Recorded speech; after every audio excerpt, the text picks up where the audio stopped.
Okay.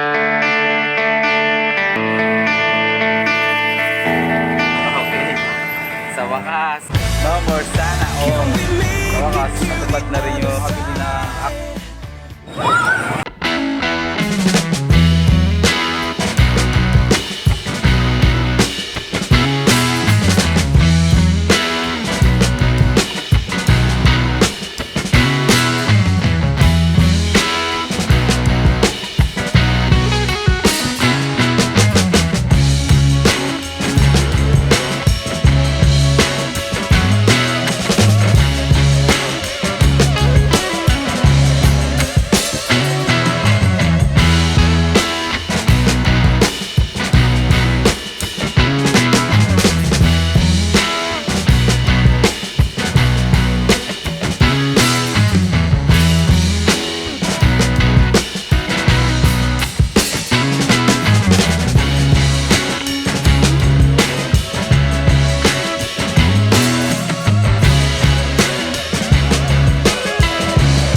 bago ko sunduin yung asawa ko dun sa pinagpa-medicalan niya.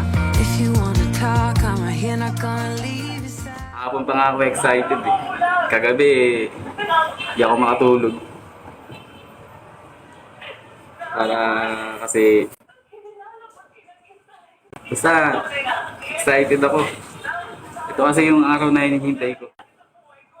Matagal ko nang hinihintay. Kaya excited talaga ako.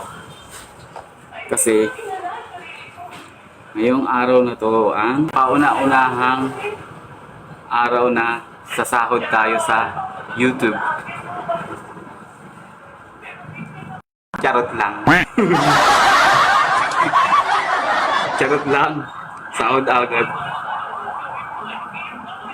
Wala pa nga eh. Practice lang yun. Kasi malay mo, di ba? Sa future. Pero totoo, special talaga itong araw na to kasi kaya ako excited. Ngayon ko na kasi pipick upin ko yung secret mo.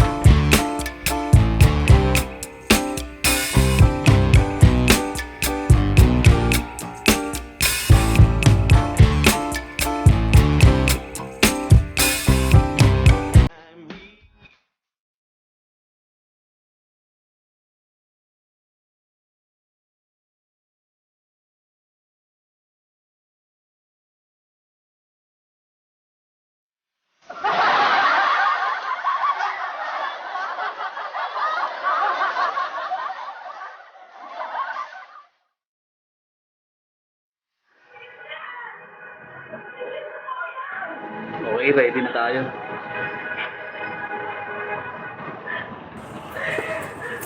Teka, check ko muna. Baka mamaya wala. Baka mamaya biglang pumunta ako doon. Wala naman pala akong dalang pambayad. Okay. Nandito na yung pambayad. Ready na, okay. Ready na, excited na. Sige na. Let's go. So ayun na bro, palis na ako. Papunta na ako dun sa pipikapin ko. Bale, maingay. Nandito sa labas, maingay ito eh. Gamit ko ngayon kasi cellphone. So mamaya update ko na lang ulit kayo pag dumating na ako dun sa location.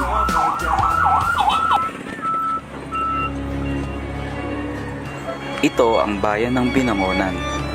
Dito matatagpuan ang fish fort at sakayan ng mga bangka.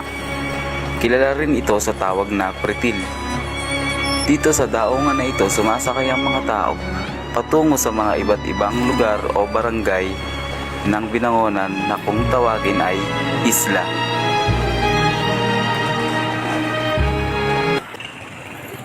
At dahil nga ito ang pinakang bayan ng mga taga Binangonan, narito rin ang pamilihang bayan o ang kanilang public market. At syempre, nandito rin ang mga iba't ibang uri ng establishmento ng mga taga Binangonan. Dito nagpupuntahan ng mga tao dahil ito ang pinakasentro ng Binangonan. At syempre, nandito rin ang pinakakilalang at lumang simbahan ng Binangonan na Santa Ursula Parish Church. Dito sa Binangonan ay dito na ako lumaki, dito na ako nagkaisip, at syempre, dito na rin ako tinuli. So guys, nandito na tayo ngayon sa bayan ng Binangonan. Dito sa La Plaza. Dito ako dati nagtatrabaho dito sa may dyan sa may second floor. Yung fitness gym dyan, instructor ako dyan dati. So, dito tayo papasok sa LBC. Yan natin pipick upin yung yung pipick upin ko, syempre. Yung item.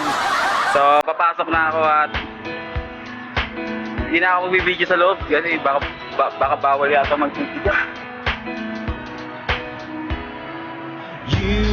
Wag na, hindi na ako magbibideo sa loob. Kukunin ko lang naman yun eh. So yun guys, nakuha na natin yung item.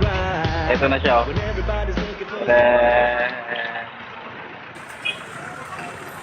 Okay. Sa wakas.